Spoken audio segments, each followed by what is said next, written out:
আসসালামু আলাইকুম, কেমন আছেন সবাই?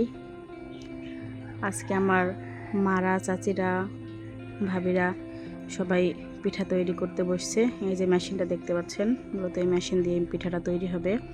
এটাকে সেমাই পিঠা বলে।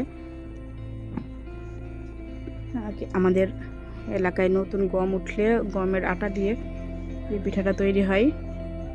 তো প্রথমে আটাটা খামির করে ডো করে নিতে হবে নর্মাল পানি দিয়েই।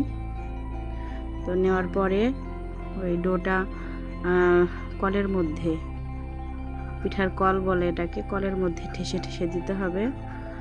আর কল থেকে এই যে স্টিকের মতো ময়দাটা বের হইলে সেটাকে কেটে কেটে রাখতে হবে। যেটা রাখছে এটার নাম হচ্ছে কুলো, আমাদের এলাকায় কুলো বলে। এটা অনেক কাজে ব্যবহৃত হয়, ধান, চাল, গম ঝাড়াঝুড়ির কাজে ব্যবহৃত হয়। তো এই যে আমি পিঠা কেটে কেটে রাখতেছি। তো এখানে আমার চাচিরা সবাই বানাতে আসছে। 3-4 ঘন্টা ধরে অনেকগুলো পিঠা বানাইছি আমরা আজকে। তো পিঠাটা খেতে অনেক মজার। এটা হচ্ছে দুধ, চুলার উপরে দুধ দিয়ে দুধ গরম করে নিয়ে তার মধ্যে নারকেল, চিনি বা গুড়, আখের গুড় অথবা খেজুরের গুড়, যে কোনো একটা দিলেই হয়। তো এটা দিয়ে রান্না করে খেতে অনেক মজা লাগে। ধান সেমাই পিঠা যেভাবে রান্না করে জাস্ট ওইভাবে রান্না করতে হয়। আমি অবশ্যই পিঠাটা বানানোর পর একদিন রান্না করে খেয়ে ফেলছি, ভিডিও করা হয় নাই। তো কারা কারা চিনেন, কারা এই পিঠা বানান, একটু কমেন্ট করে জানাবেন।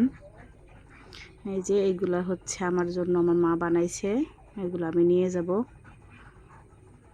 আমার মা এর আগে বানাইছে, ওদের অনেকগুলো আছে। তো এগুলা আমার মেয়ে এই পিঠাটা দেখি অনেক লাইক করতেছে। ও এর আগে খায় নাই কখনো, এবারই প্রথমবার ও খাইছে। তো অনেক পছন্দ করছে, এই জন্য অনেকগুলো বানাই দিল মা। ওকে মাঝে মাঝে রান্না করে খাওয়াবো। আর এরপরে রান্না করলে আমি অবশ্যই ভিডিও শেয়ার করব। অনেক সুন্দর না পিঠাটা? ভালো থাকবেন সবাই, আল্লাহ হাফেজ। প্লিজ লাইক, কমেন্ট এবং সাবস্ক্রাইব করবেন।